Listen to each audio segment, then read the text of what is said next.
We as a society tend to take in a lot of information from various sources. What we hear from other people, what we see on the internet, what we read in books, and what we somehow make up in our own minds. Unfortunately, a lot of the information that we believe so blindly ends up being false. In the interest of public knowledge, I've decided to do a spoilers speed round where I take a whole bunch of facts that you believe to be true and tell you why your entire life has been a lie. This is Spoilers.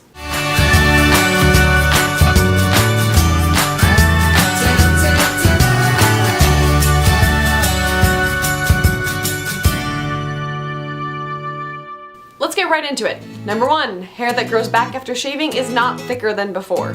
No one really knows how this myth started, but it's been repeatedly debunked since 1928 study that found no extra hair growth after shaving. It most likely comes from the fact that shaving makes human hairs more coarse, so they may feel thicker right after you shave.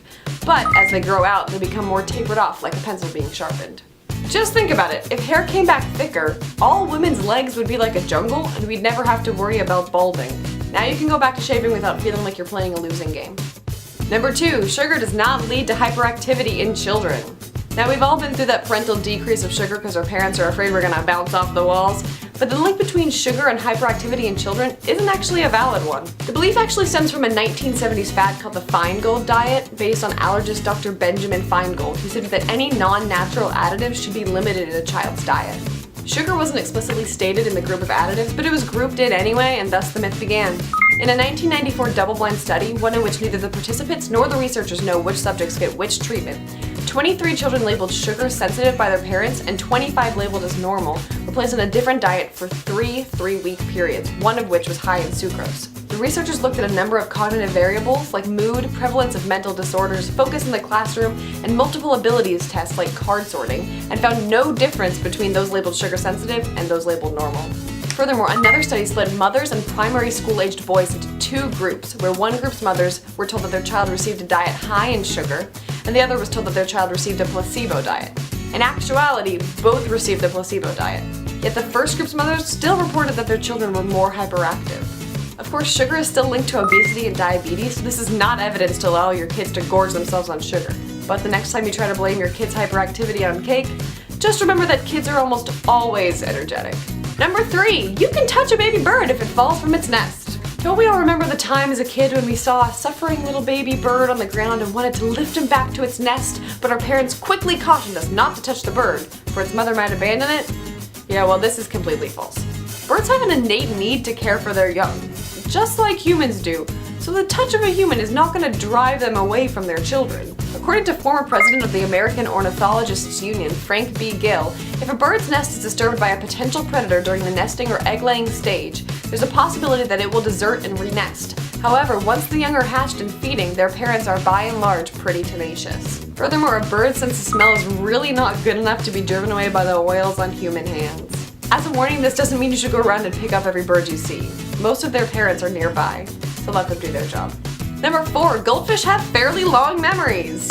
Hold on guys, because this gets crazy, and typing in goldfish memory into JSTOR was like the weirdest thing I've ever done. There have actually been 2 prominent studies supporting the fact that goldfish can remember for up to 5 months. Both were Pavlovian-style experiments, either adding levers that needed to be pushed or playing a sound when food would be dispensed, and both found that goldfish picked up pretty quickly that they needed to push the lever or return to the same spot for food. In fact, goldfish that were played a sound to signal food were released into the wild for 5 months and still returned to the same spot to get food when the sound was played. So basically, stop making fun of your goldfish. Number 5, redheads are not going extinct. Thanks to National Geographic magazine reporting that only 2% of the world's population is a natural redhead, and some crazy sensationalism, there was a rumor going around at one point that redheads were going extinct. This is just a bad reading of some basic information. The claim that they were going extinct actually stems from the Oxford Hair Foundation, a company which is funded by Procter & Gamble, which makes, you guessed it, red hair dye. Red hair itself is a recessive gene caused by a mutation on the MC1R gene. But this gene won't die out unless all the people with it, and all the carriers of it, either die out or fail to reproduce.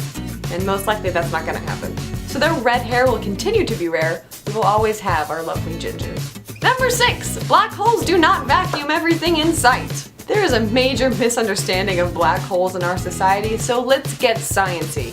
A black hole is a space where, due to matter being squeezed into such a tiny space, gravity pulls so heavily that even light cannot escape. They're caused by large bundles of matter, like stars, collapsing in on themselves. The largest types of black holes are called supermassive. These kinds of black holes have masses equal to more than 1 million of our suns put together. Every large galaxy, including ours, the Milky Way, has a supermassive black hole right at its center. The one at the center of our galaxy is called Sagittarius A. Still, black holes will never destroy the Earth because the Earth isn't close enough to one to fall into. In fact, even if a black hole with the mass of our sun formed right in the spot where our sun was right now, the Earth would just continue to orbit around it, because a black hole only has as much gravity as the matter it was previously made out of. So that black hole would have the same amount of gravity as the sun, keeping the orbit. And then we'd be orbiting around a black hole, which would be awesome, but also we'd die from lack of light, so there's that. The event horizon, which is the point around a black hole where light can no longer escape, even for a supermassive black hole, is too small to pull in a planet. Furthermore, the sun itself will never collapse and become a black hole because it's actually not big enough. So thanks, NASA. Number 7, you do not swallow up to 8 spiders a year while you're sleeping. This one will be a relief for a lot of you, I'm sure. But, fun fact, this myth actually started as an example of crazy things that people will believe if they read them on the internet. And then people believed it by reading it on the internet. I can assure you that spiders, first of all, will never go into your bed unless there's prey there. Like bed bugs, but if you have bed bugs then you have bigger issues than spiders. And 2, even if they did, the sounds and heat coming from your face are very clear warning to spiders to stay away. Former president of the American Arachnological Society, Bill Scheer, explains, spiders regard us much like they'd regard a big rock. We're so large that we're really just part of the landscape. Furthermore, according to Rob Crawford of Burke Museum, for a sleeping person to swallow even one live spider would involve so many highly unlikely circumstances that for practical purposes we can rule out the possibility. So arachnophobes, you can sleep easy now. Just don't look up how many bug parts are in your food. Number 8, you don't only use 10% of your brain. This idea, popularized again and again by newspapers and that movie Lucy, actually came from a guy making an awesome joke about people's stupidity, but it has no scientific truth. It's been continually pushed by psychics and those interested in the paranormal as a way to explain psychic powers. People tend to use this myth as a way to excuse their shortcomings or to find hope for their full potential. But I hate to say that it's not true. Research shows that in just 24 hours you actually use 100% of your brain. It's almost constantly active even when at rest. If you only use 10% of your brain, you'd probably be dead, depending on which 10% of your brain you were using. So no matter how many times we want to pretend that our politicians only use 10% of their brain, they're just like the rest of us. Number 9, Vikings never actually had horns on their helmets. Though we all have this great image of Vikings with long beards and horned helmets and drinking grog out of a horn, archaeologists have actually never found a Viking helmet with horns on it. And old depictions of Vikings show them either with no headgear at all or small round caps. The horns themselves most likely came from costuming for Wagner's opera Der Ring der Nibelungen. Number 10, Einstein never failed math. The man's own response to seeing a newspaper clipping claiming this was actually, I never failed in mathematics. Before I was 15, I had mastered differential and integral calculus. This myth probably came from other people trying to make themselves feel better, but it's straight up wrong.